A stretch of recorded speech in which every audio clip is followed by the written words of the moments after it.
Well, good day, everybody. It's the 28th of February, 2024. And I'm at Kupaliska right now. This place, this is a main stop. It's actually a crossroads in Minsk. So this is where you can transfer from one line to the other. You can go from the red line to the blue line. You can go from the blue line to the red line. Everybody's looking at me, which is, like on stage right now. But I'm going to be talking about some news, but I thought I would just show you inside of the metro station here right now. There's an old car here, nicely painted, of course.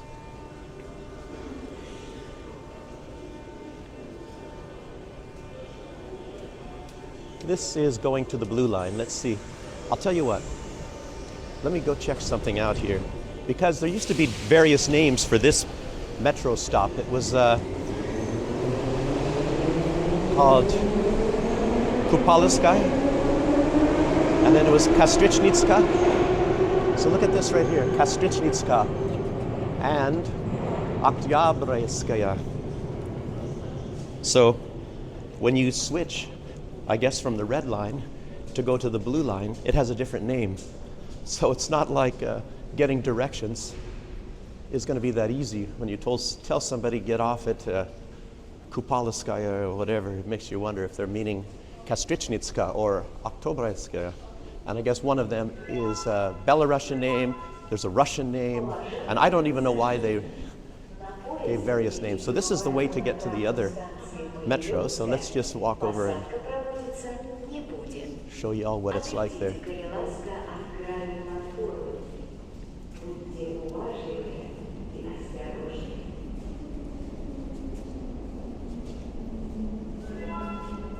Luckily, it's not rush hour at the moment.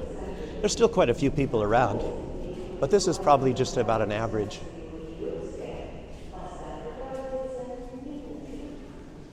In rush hour, mornings or afternoons, it's really hectic and it gets quite crowded here.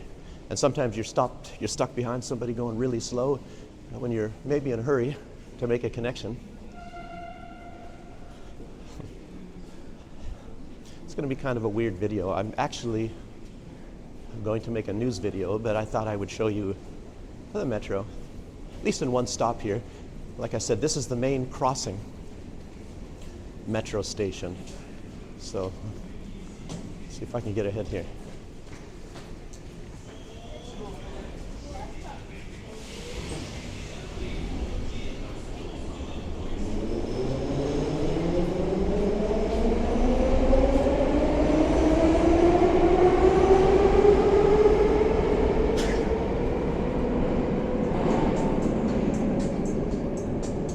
Okay, now let's see what this is called here. Same metro station, but now I'm on the blue line. Blue line at the same place.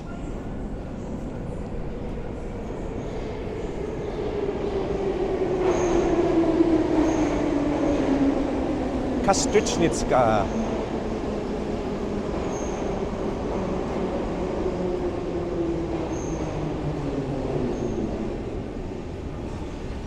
I'll show you the other sign on the other side, even though it's the same place. It's just a different side, but it has a different name. So like I say, it's a little bit confusing trying to get directions and find your way around.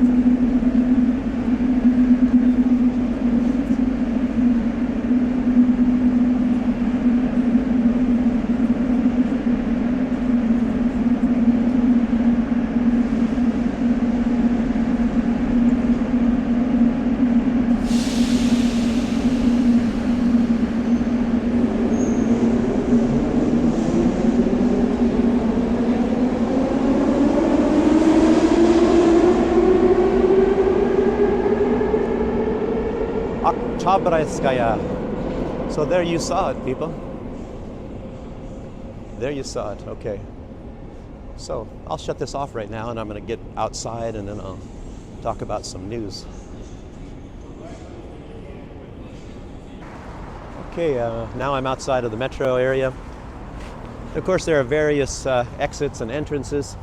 And in case I didn't mention it already, it's the 28th of February. I think I did mention that. It's about 11 o'clock in the morning here in Minsk. And at Kupaliska, there's a lot of government buildings around. And I believe this is Nezavisimosti. That's one of the prospect, which means a big street. And I believe that's that street right there. I think it means something like Independence Avenue or something like that. I don't know. Here's a nice park, and as I say, there's a lot of government buildings around here. But it's a nice, calm place. I can do some news here, talk about that. I'm sure a lot of you want to hear about news rather than have me flapping my jaws. I guess the best thing for me to do is actually be showing you some sights as well. I think that's what Alex Christoforo does. So I actually started doing that. I actually was just going to do sites, and then somebody was saying, "Hey, you're like Alex Christoforo." I said, "Who's Alex Christoforo?" And yeah, I found out who he was, and it's like I didn't start out to be like him. Actually, when I was in St. Vincent and the Grenadines, I made one video, and that was it. But I was so busy working all the time that I didn't make any videos, and I thought I would start it over here when I get to Belarus. So here we go. On Monday, France hosted a security meeting about Ukraine, and that's where Macron floated the idea that these pro-Ukraine, anti-Russian countries should send NATO troops into Ukraine, and it was pretty much rejected by just about every country. There are some maybe officials, prime ministers, but not necessarily leaders. Sometimes, you see the head of state as a prime minister, sometimes you see it's a president, but then there was sometimes some secondary people that don't have that much power, and they said, "Oh, that sounds like a good idea." But I think Macron, he was basically saying that the reason why we should do that, or they should do that, not we, is because they've always had these sort of red lines and say, "We'll never do this." And I guess they started out sending like blankets and pillows or something like that. And then they always get around to sending more and more lethal aid. And of course, this is done on purpose. It's not done because, it just doesn't seem to be working, blah, blah, blah, and we have to send more. I think this is just the general plan from the very beginning. It's to slowly escalate so that Russia doesn't have any justification to make an all-out attack on any country, supplying dangerous weapons. It's even much like what Germany is doing. They're sending these long-range missiles, but they're not sending the Taurus. But they're still sending long-range missiles. And the United States, sent in HIMARS, and now they have Abrams, and you all just saw that the first Abrams was destroyed, and the United States was able to keep them out of the battle. But of course, this one was somewhere in the area of Avdiivka, and when the main hostilities were over, thinking that, yes, we're going to get away with, and there's a good chance that maybe it won't get destroyed. But Russia has pictures of it, and it looks like General Dynamics, their stock plummeted after that. Surprise, surprise. I don't know. But yeah. Anyway, Macron, in his own meeting there, is saying, we have to do everything possible to ensure that Russia doesn't win. And France has already sent soldiers there. Everybody knows that. The United States has sent soldiers there. Great Britain has sent soldiers there. Pretty much everybody knows that. And if you look at their writing, it often says, what does it say? Officially sending soldiers, or unofficially. And actually they admit that they unofficially have been sending soldiers in, and it's normally special forces, and they're made up to look like they're mercenaries. And that's a lot of time how special forces are anyway. Like I said, I was close to doing this sort of work when I was in the Army as well. Luckily I didn't do that. We were in some kind of a special operations sort of a deal, and I can't tell you or else I'd have to kill you. No, I'm just kidding. But I wasn't in any kind of a combat situation or anything like that. But I nearly got involved in a lot of really hairy stuff. Glad I didn't, though. Okay. Anyway, I think they've admitted that they have soldiers there at certain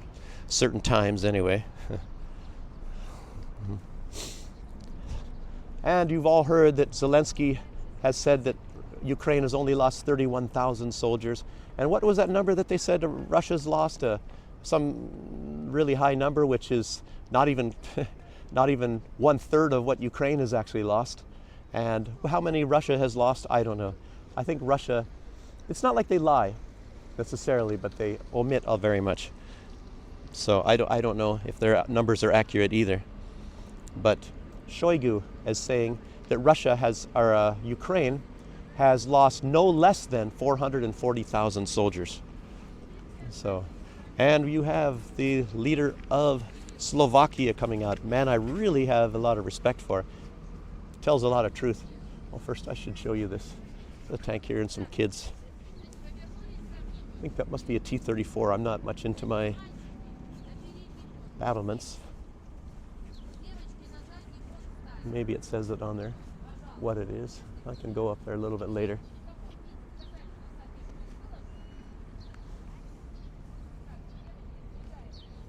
Some kind of a theater here. Okay.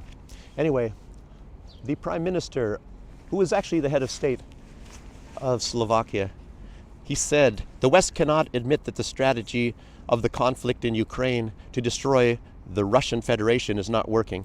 In other words, this is my words, of course, all the reasons for the conflict that they are telling the world are lies. Putin did not get up in the morning and decide he was going to take Europe, starting with Ukraine. You know, that's actually couched in what Fico actually said, that it wasn't any kind of a master plan of Russia. It's actually, and he admits, as he said, that this is a plan of the West against Russia, not a plan of Russia against the West. Let's see. So, instead, this is NATO imperialism, as I just said. If you follow trends, it's the NATO expansion in order to neutralize Russia, control the country, plunder the wealth of its resources, and make it an extreme sort of a version, probably, of Gaza, you know, where people are living miserably. Russia will own nothing and be miserable situation. Fico also said, he said, and this is his words, he said, it is shocking there is no peace plan. The only plan is the support of the mutual murder of the Slavs. And of course, that's something that I've been saying, and I think probably other people have been saying. And I've known this for a long time as I was studying history back in the old days, that the West hates Slavs. They hate the Slavs. Scott Ritter even said that at one point in time. I had to get Dave to put a video up saying that they hate Ukrainians. The United States, let me repeat that again. The United States and the German establishment, they hate the Ukrainians. They hate the Ukrainians. Even Baerbock even hates the Germans. And as Alice Wiedel of, Alternative for Deutschland party said, the leadership right now of Germany, they hate Germany. And how can it be otherwise? Blowing up the energy source of the country? I mean, how many examples do you have to find to not know that that is true? And then somebody asked Biden, I guess the other day, something like that he's trying to sabotage, the world and all that. How could this possibly be? He said. How could that possibly be? That's ludicrous. Sabotage the United States as well. It makes you wonder, well, why did he do all those things? Why do they do all these things? Why does Trump do some stuff that's different, and it seems to actually indicate that he's actually caring about the United States, when these other people, they're doing a lot of things to destroy jobs, start wars? I mean, and let's just go on and on. Yeah, I'm doing a short version of this today right now, and I'm hopefully going to end this pretty soon, because this takes too much time, to download these videos and all that. As you know, I'm now working in the zoo, and it's actually just very low pay. I can't actually afford a better multimedia sort of a deal to download videos onto YouTube and all that sort of thing. I can do that right now, but I'm a conservative type of person and try to, hold what money that I did have coming over here. We got ripped off, of course, in a lot of ways with builders and things, and Actually, I'm going to be, you can't believe how low the money is that I'm earning. I got the lowest of the lowest paid jobs possible, which is, I don't know what it would be in American money. It's probably very embarrassing, but it's like 800, it's actually less than 800 rubles a month, which may be, let's see, $250 a month. You know, some people get that in less than a week. So, you know, but as I said, here in Belarus, expenses are much lower. So it's not that it's really, really bad. If I was making that in the United States, it wouldn't be worth going to work. Okay. Okay, let's talk a little bit more. The OPCW, the Organization for the Prohibition of Chemical Weapons, has concluded their investigation, that the reasonable grounds to conclude that the units of ISIS, were the perpetrators of the chemical weapons attack on September 1st, 2015 in Maria, Syria. In other words, the US-backed terrorists. As everybody knows, and especially now, and it's been coming out lately, that the United States backs ISIS. These are ISIS-backed terror. These are United States-backed terrorists, and they always have been. Just like Al-Qaeda, you know, trying to keep these things like little secrets is ridiculous. So Assad didn't do it. Assad didn't gas his own people. Looks like the United States did. But now, how many years later, comes out on page 15 or something like that, nobody really cares anymore, that the United States was the ones that were gassing these people through their proxies. Jeez. Yes. Jens Stoltenberg, he came out and he's basically promising that Ukraine will be in NATO. He's basically, how many times has he said that? You hear a lot of these people. And I think he's even come out sometimes and said that they won't be in NATO. I don't know. These guys, they go back and forth. But I'll tell you what, if Ukraine goes into NATO, it's not going to be the Ukraine that you know of, or that you might envision on the map, even maybe still today, depending on whose map you look at. But it's going to be some sort of a rump state. It'll be something that contains Lvov, you know, which actually, and to a certain extent, is disputed territory. Poland actually wants claim to that. And Poland wants claim to Western Belarus. Everybody knows that. Lately, people have been talking about that. I've been talking about it for years, but other people haven't been mentioning it. But now it's been mentioned that Poland wants Western Belarus. You know, of course, Lukashenko talks about it. Yes. So, out of all these pathetic puppet leaders, if you call them leaders at all, I don't know who elected them anyway. You know, Jens Stoltenberg, I believe he used to be, the Prime Minister of Norway or something, President or something, and now, you know, he's just some sort of a mouthpiece, you know, saying maybe what the United States wants, comes up with a bunch of BS. Anyway, I don't know, a real pathetic guy anyway. He's the most saddest, pathetic guy, you know, going and talking nonsense all the time. You know, nothing what he says is true. He said that Europe will be more secure when Ukraine goes into NATO. So how has that helped so far?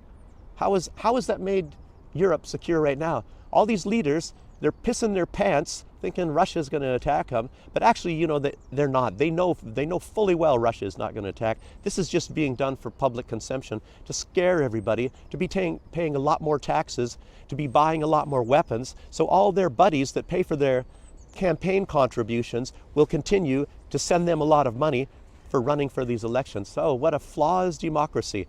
You know, all of these big rich weapons companies that get the most money, they're the ones that are paying for these leaders. And that's why you see a bunch of warmongering leaders, because the people with the big money, let's add to that the pharmaceutical complex, you know, and these warmongering companies. So those are the ones that are actually supplying all the money for all these politicians. And those are the ones that you are told that you have no choice other than to vote for. So you have to keep each other safe. So all they do is use the press to make sure that you are all scared. Oh, Russia's going to come and get you if you don't put in a bunch of money, if you don't help Ukraine, we don't send a bunch of weapons. What the friggin' crap does Ukraine have to do with the United States anyway? Nothing whatsoever. I mean, I don't know. How are we going to talk about all this? I could go on, I guess. Anyway, Boris Johnson, he's also out there. He's saying, gee, what a genius this guy is. He's talking about, Crimea. We'll be talking about this, by the way, tonight on the live stream, and I'll actually show a video of Boris Johnson saying this. Oh, interesting prospect, Crimea there. But I'll tell you what, like I've been saying for years, one of the biggest goals, the military goal, is to get the Crimea, because the United States believes that if they got control of the Crimea, they can control all of Russia, by the Black Sea. There was some sort of a thing that said that's their only port that is not frozen in the wintertime is in the Crimea. So that's why the United States thinks that if they get the Crimea, control the Black Sea, basically that they'll knock Russia down five notches and make everything a lot easier for them to control Russia, get its resources, get rich. And as I said at the beginning of this, to make Russia own nothing and be miserable. So that's what their whole idea is all about. It's like, where does this stuff end? What happens after Russia? Then again, what is it, China? Well, then what happens after China? So when there's nobody else left to conquer. But they're not going to win anyway. But like I said, how is Europe more secure? Jens Stoltenberg, Boris Johnson, these guys are a bunch of idiots, I'm not going to tell you what Boris Johnson acts like, oh, gee, that's an interesting idea. Crimea. And he said, if you look at the infrastructure, the logistics, there's a big opportunity there. Well, guess what? They knew about that many, many, many decades ago. That's what I just told you. And that's what Boris Johnson is hinting at. So when you watch this video, if you're going to watch tonight, that's exactly what he's talking about. It kind of sneaks right by you and you don't catch it. But that's what they're talking about, this infrastructure for military infrastructure, and a launching point to keep Russia weak or something. So, control the Black Sea. Okay. And, I don't know, maybe that's about all I should say right now. So you have to join us tonight. It's going to be on Rumble, because we can't say the things that we say on YouTube because we'll get deleted. Matter of fact, I'm always scared if I'm going to get deleted for saying what I am saying right now. I didn't say that much or anything at all really about Israel and Gaza. So, and that's already a disaster in the making. You see all these Israelis running around. They have videos of themselves celebrating killing children, killing Palestinians, and killing children. What kind of sickness is this? Also tonight, I'm going to have this video. I saw this video, and I guess it's some congressman in the United States actually promoting pedophilia as a normal thing. Oh, these people, these poor pedophiles and stuff like that. And I'll tell you what, you ask this woman, some weird looking woman, I'll bet you she doesn't have any children. If she had children, she wouldn't be talking about that. But anyway, that's about all I had to say today. And thanks for joining me. Thanks very much. And I'm glad to be making another video. Actually, it relaxes me a little bit, gets some things off my chest, if you all know what I mean. And like I said, join us tonight on From the Other Side, rumble.com. We're going to be having show 27. And yeah, I guess that's about it. Bye-bye, and I'll see you on the next one.